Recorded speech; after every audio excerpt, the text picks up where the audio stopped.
Significa Planalto Central. E eu perguntando para Deus, mas o que isso tem a ver com a palavra que o Senhor acabou de me dar?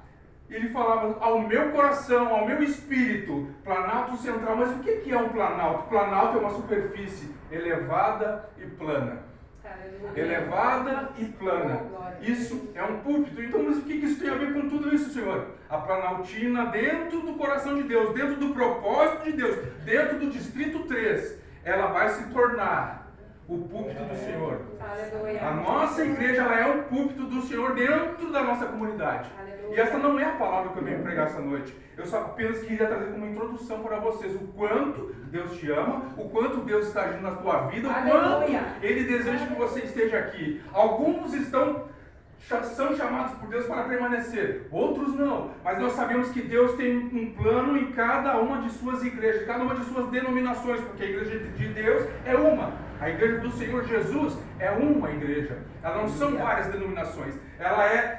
Ela está dentro de todas as denominações. Ela está dentro da Quadrangular, ela está dentro da Batista, ela está dentro da Assembleia de Deus.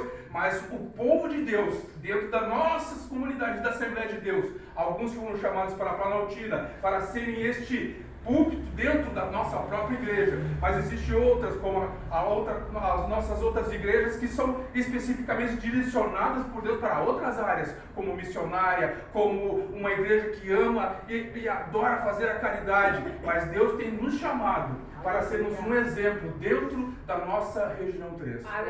E isso que Deus botou no meu coração, por isso nós somos diferentes, porque Deus tem um propósito específico dentro de outro propósito específico. Pois nós somos a região 3, mas não somos apenas a região 3, nós somos aqueles que vão representar o Senhor na pregação da palavra. Aleluia. Deus está te chamando, assim como a mim, para buscar mais ao Senhor nesses últimos dias. A escola bíblica está aí para isso. A escola bíblica amanhã de manhã estará aberta para quem quiser participar. Amém. E esse é um convite que eu faço de coração para todos aqueles que desejam buscar mais, conhecer ao Senhor. Aquele que deseja e anseia tem que pagar um preço. Muitas vezes não é fácil acordar às 7 horas da manhã, não é, mas é necessário, se você deseja crescer na obra do Senhor.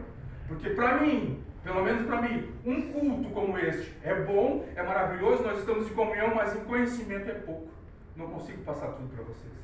O pregador não consegue passar tudo. E dentro desta palavra, eu convido vocês a abrir as suas Bíblias. Lucas, o Evangelho segundo escreveu Lucas, capítulo 15 e versículo 11, uma palavra conhecida da igreja, daqueles que fazem parte do corpo de Cristo. Lucas, capítulo 15, versículo 11 em diante. Aleluia. Aleluia, maestro. Deus é bom. Oh, Deus. Aleluia, Senhor. Glória a Deus. Uma passagem tão conhecida, ao mesmo tempo tão desprezada. Pelo menos ao meu entendimento na palavra dessa noite. A parábola do filho pródigo. Mas para mim este título não diz tudo a respeito da parábola. Porque na verdade, o título que as nossas Bíblias trazem não é a Bíblia. O título que está na Bíblia é o tradutor da Bíblia que o colocou. E muitas vezes nós vamos pelo título e o título não diz tudo o que a Bíblia está dizendo, o que a passagem está dizendo. Então abram a sua Bíblia em Lucas capítulo 15, versículo 11. Todos acharam? Amém. Amém. Diz assim a palavra do Senhor. E disse um certo homem tinha 2 filhos.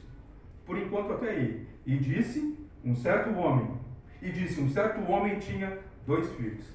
Diga para a pessoa que está ao seu lado. 2 filhos. Diga, 2 filhos. 2 filhos. Podemos nos assentar. Aleluia.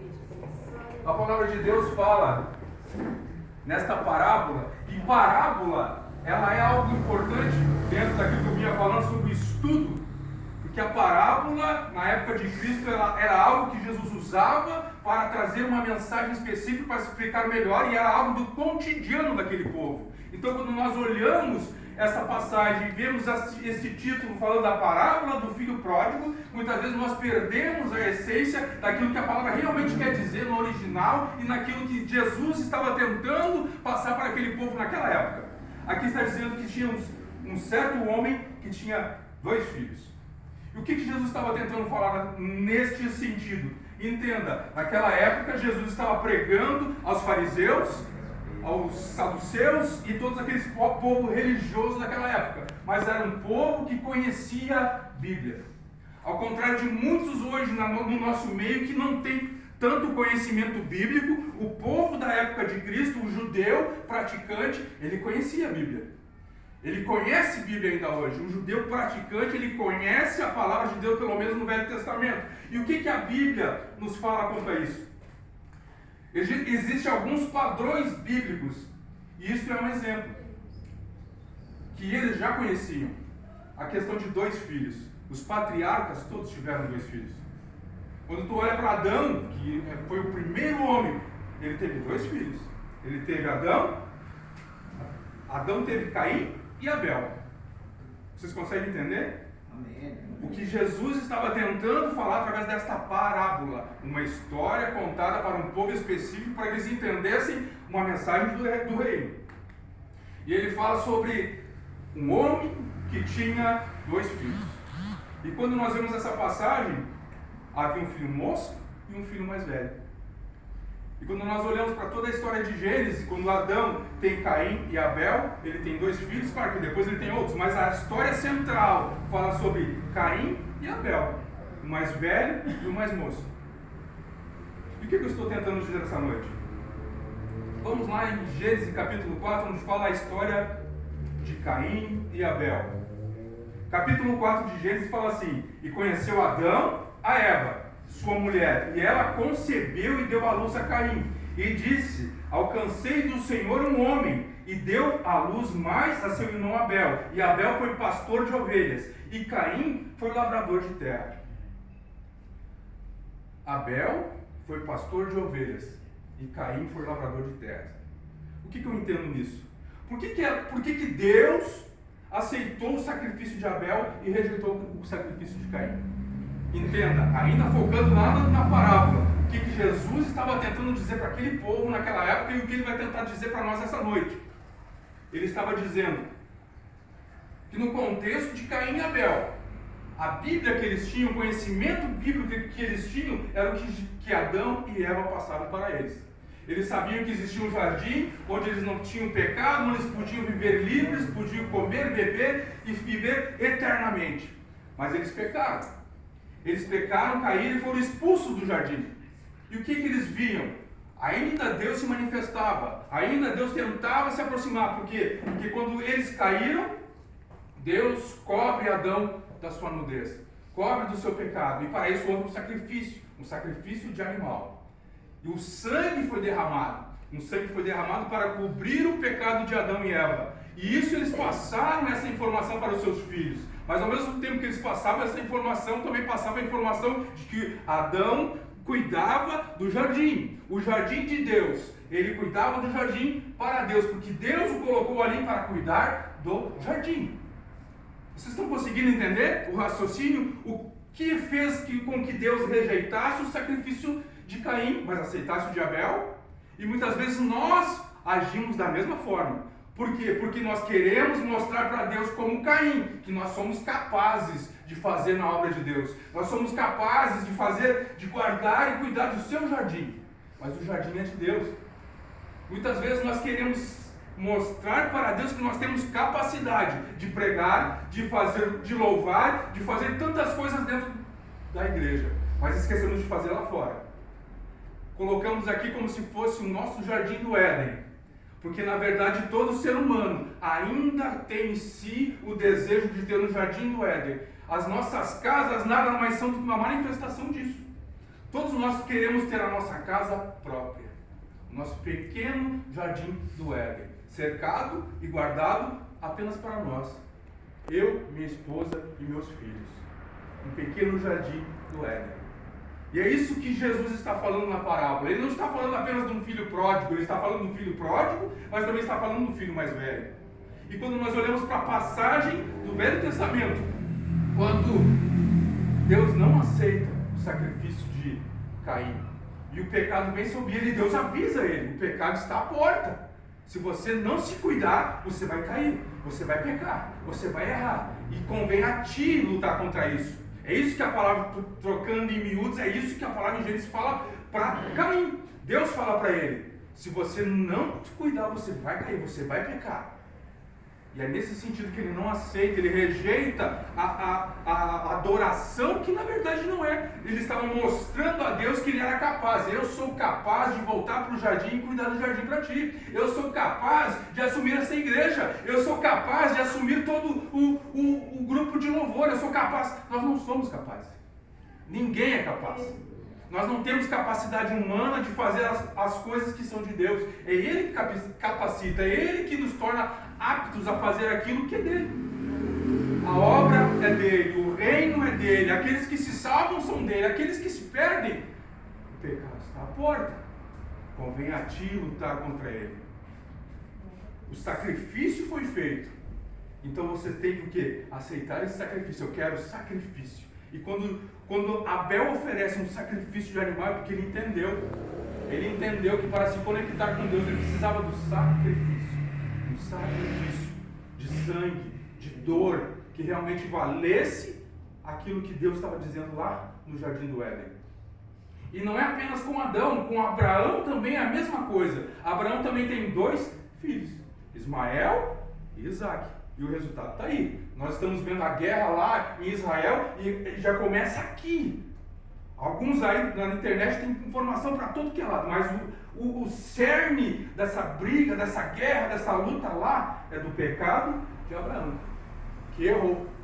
Quando Deus disse que ia dar um filho para ele, e ele acelerou o processo. Acelerou o processo e escutou a voz da sua esposa para que ele pegasse uma mulher que não era dele e tivesse um filho com ela como se fosse dela, mas o filho era dele, mas não era dela. E a promessa era para os 2. Não era apenas para Abraão. E desse relacionamento nasce o Ismael, o filho mais velho. Porque o filho mais novo foi o que Jesus, nosso Deus, quando ainda não tinha se manifestado como Jesus, mas Jesus é Deus, ele tinha prometido o Isaque, e não Ismael. E é isso que nós devemos entender, que é isso que Jesus está falando na parábola. Aleluia. Ele está falando de 2 irmãos, o mais novo e o mais velho. Nós vamos chegar lá. Ismael, se não me engano, no capítulo 16, fala sobre Ismael.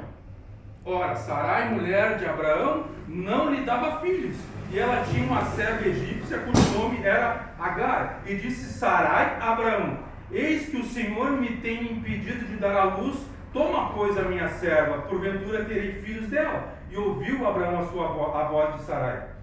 Assim tomou Sarai, mulher de Abraão, a Agar egípcia, sua serva, e deu por mulher a Abraão seu marido, a fim de 10 anos que Abraão habitara na terra de Canaã. Não era essa a vontade de Deus. Ao ponto que Deus aqui, nós notamos que o nome de Abraão é diferente, não era nem Abraão ainda, porque Deus teve que mudar o seu nome, porque o nome Abrão significa pai exaltado, mas quando ele muda o seu nome de Abrão para Abraão, significa pai de multidões. Ele muda. E é isso que acontece com nós também. Quando Deus entra em nossas vidas, Ele muda o sentido, o rumo. Por isso que nós dizemos que nós nos convertemos. A conversão é isso, é mudar de sentido. Eu estou indo para cá, mas Deus quer que eu vá para lá. Mas eu quero vir para cá. Não, mas Deus quer que eu venha para cá. Então, se eu não mudar de direção, e isso implica eu querer. Se eu não quiser, eu não vou virar para lá mesmo que Deus esteja mandando. Deus está falando, Deus está dizendo, Deus está falando dia após dia para a sua igreja. É para cá que eu quero que vocês andem. É para este local que eu quero que vocês vão. Eu quero que vocês sejam frutifiquem, dê frutos, mas eu quero que vocês tenham uma relação comigo, não de sacrifício apenas de vocês, mas eu quero que vocês aceitem e assumam o meu sacrifício. Eu quero que vocês sigam os meus caminhos. Aleluia. Vocês têm que mudar de direção. E isso não quer dizer que um dia eu vim aqui na frente do púlpito, do altar, e aceitei Jesus, levantei a minha mão, fiz uma oração e tudo mudou. Não, a conversão é diária. Todos os dias nós nos convertemos e nos achegamos e nos aproximamos mais de Deus. Quando nós desejamos, o pecado está à porta. Convém a você lutar contra ele. É você que tem que lutar. É verdade. Não é o pastor, não é o obreiro, não é a oração de